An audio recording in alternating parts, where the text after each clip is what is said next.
দর্শক, আজকে মঙ্গলবার, বুখারী শরীফের 1154 নম্বর হাদিসে পাওয়া যায় এই দোয়াটা যদি একবারও পড়তে পারেন মনের আশা পূরণ হবে, গুনাহ মাফ হবে, যা চাইবেন আরশের মালিক আল্লাহ তাআলা তা আপনাকে দিয়ে দেবেন ইনশাআল্লাহ।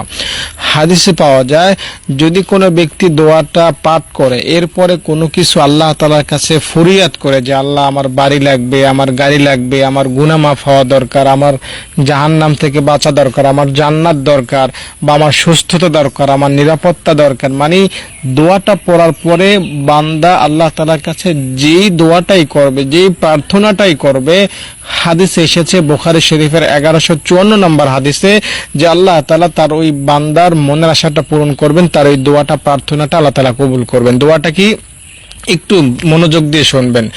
লা ইলাহা ইল্লাল্লাহু ওয়াহদাহু লা শারীকা লাহু লাহুল মুলকু ওয়া লাহুল হামদু ওয়া হুয়া আলা কুল্লি শাইইন কাদির।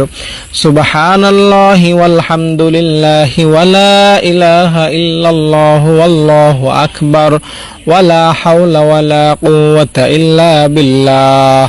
এতটুকু পাঠ করবেন। তারপর আল্লাহ তাআলার কাছে যা চাইবেন আপনার এই দুই ঠোঁট দিয়ে দায়িত্ব নিয়ে বলছি, কসম করে বলছি, আপনার সেই চাওয়া, সেই দোয়া, সেই আশা পূরণ হবে, এতে সামান্য পরিমাণ সন্দেহ নাই। এই আমলটা করার সময় হলো রাতে, যখন আপনার ঘুম ভাঙবে শুধুমাত্র তখনই এই আমলটা করবেন।